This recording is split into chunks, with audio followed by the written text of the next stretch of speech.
그래서 한국인들 역량은 정말 최고 수준이다 이렇게 이제 평가를 받고 있는데요.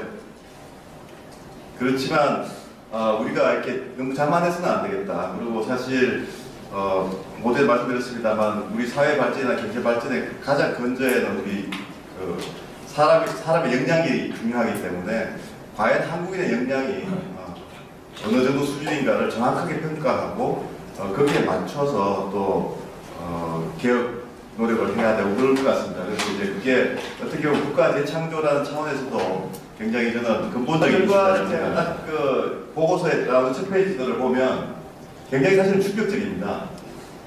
이게 이제 누머러스라는 이제 이 소위 수리 역량이고 리터러시는 이제 언어 역량이고 프로블럼 솔빙은 이제 문제 해결 역량인데 빨간선이 이제 한국이고 점선이 OECD 에버리지입니다.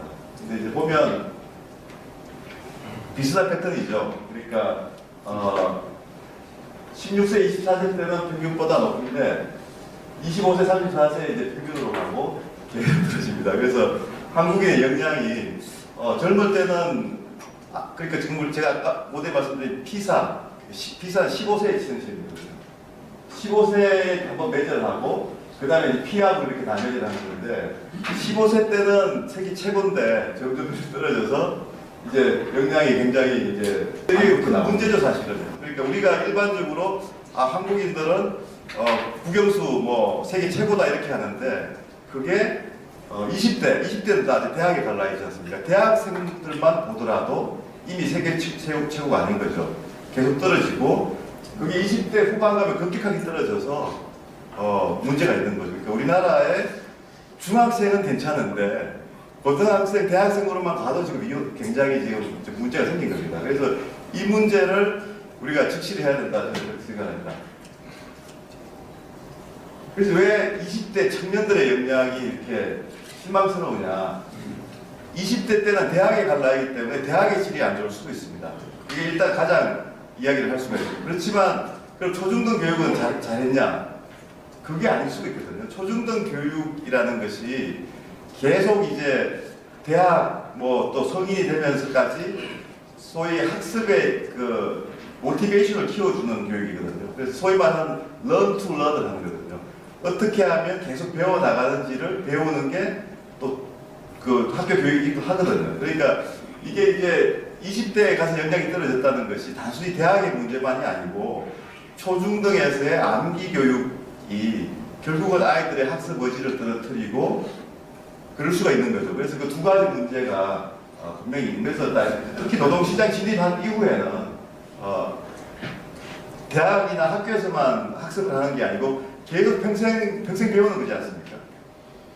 우리나라 직장들이 선진국의 직장들에 비해서 역량을 키워주는 그런 인사 관리가 굉장히 취약합니다. 그래서 이제 보면 그런 것들이 지표로 지금 나오거든요. 피학이 역량에 대할 수도 있지만 이런 이제 학습에 대한 지표들이 많이 있는데요. 그걸 보면 전체적인 학원 캐피탈이 급격하게 위축될 수 있다는 겁니다. 사실은 그게 굉장히 큰 챌린지고 이것을 제대로 고치지 않으면 여러 가지 성장이 멈추는 여러 가지 이유가 있지만 흔히들 경제적인 측면만 보는데 인적 자본의 가장 근본적인 인적 자본의 측면에서 봤을 때도 굉장히 위협적인 지금 전망이 있다고 봅니다. 그리고 우리나라 공공 부분의 역량이 OECD 평균에 못 미치는 것은 역량을 강화해 어떻게 보면 어떻게 공무원들의 역량을 강화할지를 봐야 되는데 앞에서 보여드린 대로 지금 전혀 역량을 활용하지도 않고 보상을 하지도 않기 때문에 일단 개인의 역량을 적극적으로 활용하도록 상명하달이 아니고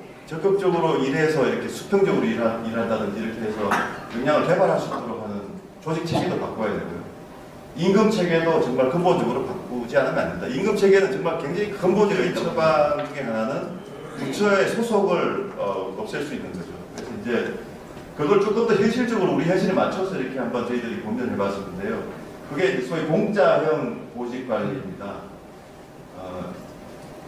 연세대학의 문병재 교수가 좀 이거 상당히 좀 고민하셔서 이렇게 한번 제안을 해보신 건데요.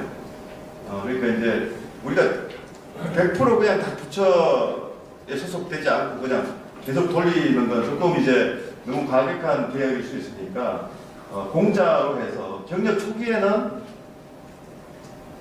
다양한 부처의 순환 근무를 통해서 이제 적합한 직무를 발견하도록 하고요. 중간 레벨에서는 좀 한 부처에 좀 오래 있도록 하고, 그래서 고위공무원단을 진입하면 또 정말 이제 부서에 관계없이 이제 많은 선진국은 해외 인력 제도는 전문 인력 중심으로 되어 있습니다. 뭐 캐나다나 뭐 독일이나 뭐 이런 나라들이 인식을 하고 있는 건데 자기네들의 역량 가지고는 부족한 부분이 있기 때문에 해외에서 인력을 데리고 온다는 거거든요. 우리나라는 저희도 정확하게 직시해야 된다고 생각합니다. 우리나라의 인력들이 세계 최고가 아닐 수 있거든요.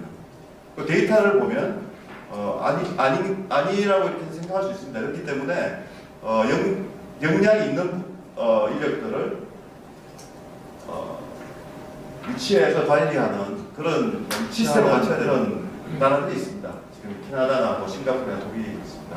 다 핵심 부서들이 있습니다.